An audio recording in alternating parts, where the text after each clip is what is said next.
Okay, so here's the Atherton130. So what I'm gonna do is I depressurize the shock, and then what I'm doing is I'm gonna compress the rear suspension, and you can actually see. So I'm gonna have the wheel right here, right up against the bar there, right? No space. And what I'm gonna do is I'm gonna lock up the front wheel with the brakes. Clamp on the front brakes, so that way the front wheel doesn't move. I'm gonna compress this, and you can actually see the wheel actually going backwards. So see that? So now there's a gap. And now there's no gap. Gap, no gap.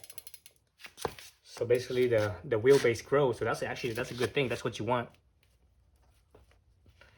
That's what you want a suspension to do. You want it to grow.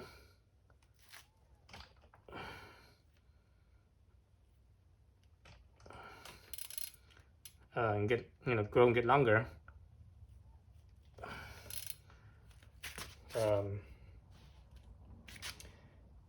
Most suspension, they will actually go forward. The wheel will go forward. The axle path will go forward instead of going back. So when it goes forward, it's more jarring. It feels like the wheel is being hung up sometimes, especially on a square. When you hit a square bump, when you're going down hitting a square bump, or even when you're climbing and you're hitting a square bump, it feels like the wheel's getting hung up a little bit. So yeah, so that's that. Let's actually look at the suspension itself. Actually, this is a bad angle because all we see is chain. Actually, no, let's look at that chain. Let's look at the maybe we could look at like the chain growth or something like that. So let's see, maybe angle up a little bit more. Yeah, that should be okay.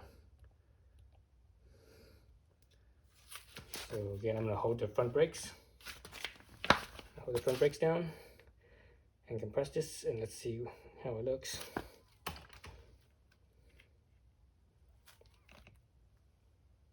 So the pedal does move backwards, right? Slightly, right? Right now the pedal is pretty much leveled. Now the pedal's moving backwards, the crank. So that right there is your kickback, right? That's your kickback.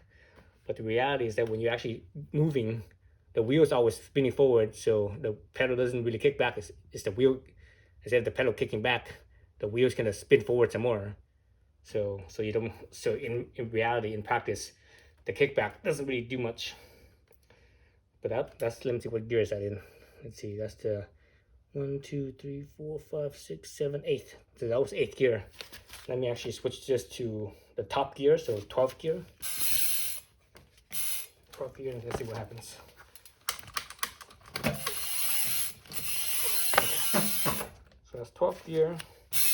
Spin this back to level, or close to level, and push down and see how much kickback there is, or how much it moves, right?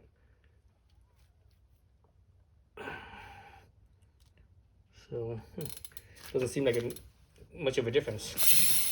Let me try going all the way to the lowest gear, first gear.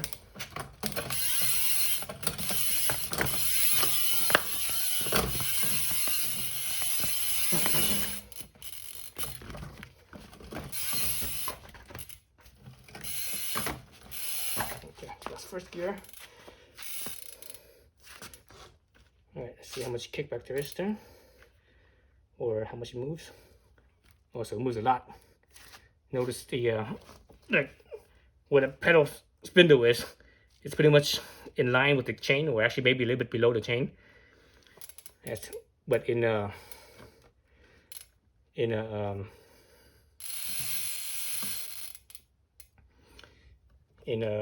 gear, it was above the chain line. Let's try that again. Oh, now it's actually above. Okay, I'll take that back.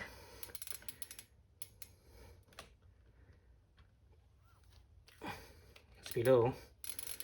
But actually, because the kickback actually is actually ratcheting. It's actually ratcheting this, because this is a I9 hub, so any little bit of movement, it will hold, it will stay there, right?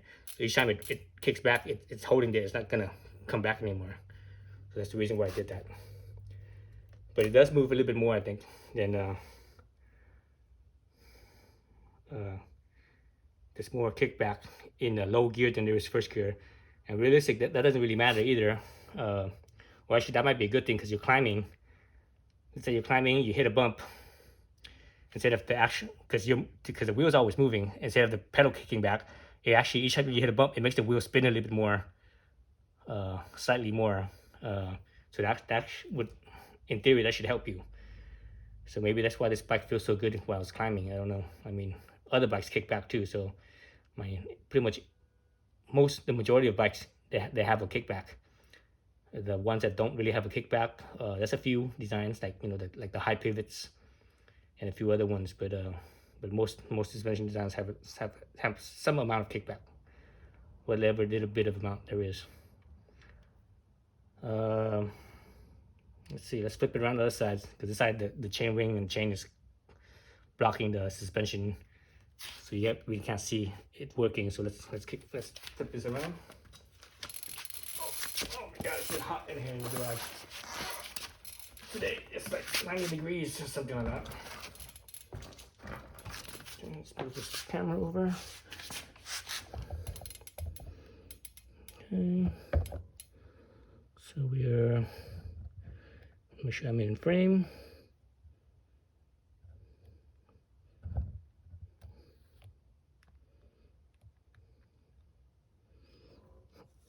So I think I'm in frame.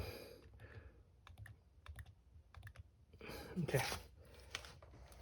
So let's start it again. Over to this side. I don't block the view.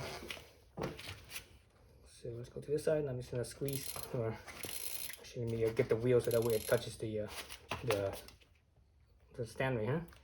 Right, I'm locking up the front wheel, lock up the brakes, and let's push this down.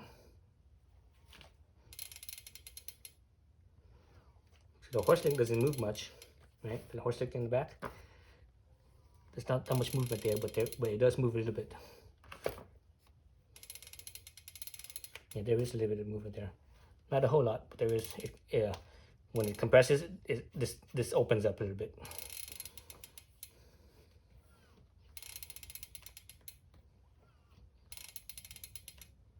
You hear the I9 hub ratcheting back.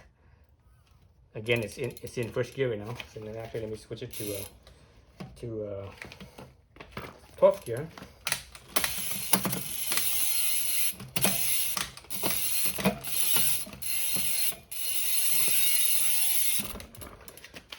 Here, let's see how much it ratchets back. All right, so let's lock up the front brakes. Front brakes locked up. It still ratchets back. All right.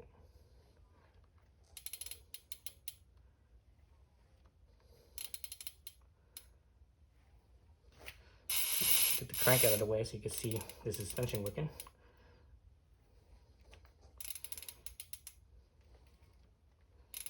So this pivot right here barely moves at all. This pivot moves a lot. This one moves a moderate amount, not a whole lot.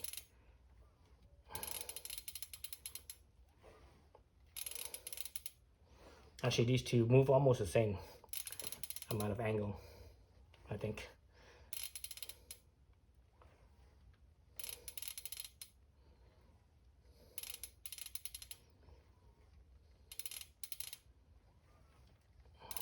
So, yep, so that's the suspension.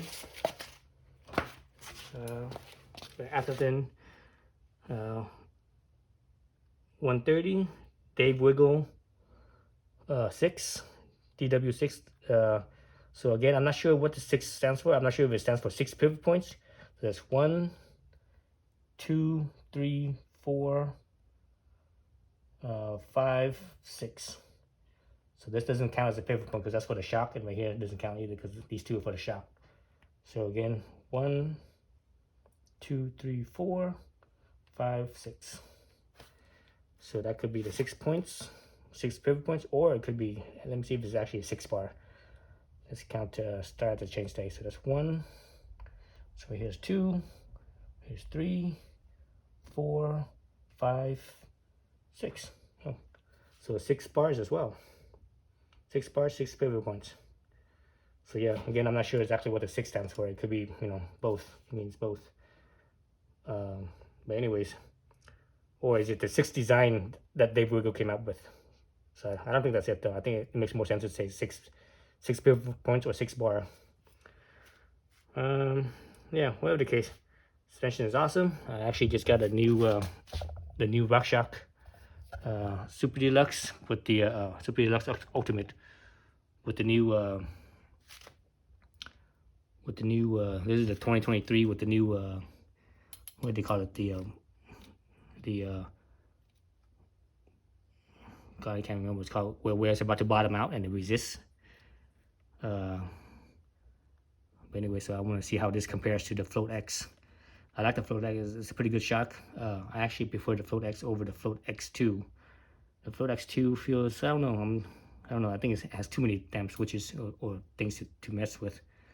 And I'm not sure if a lot of that, you know, I'm clicking, and it doesn't seem like it's making much of a difference. But anyways, so we're gonna try this Deluxe Ultimate and see how it works. See how it does.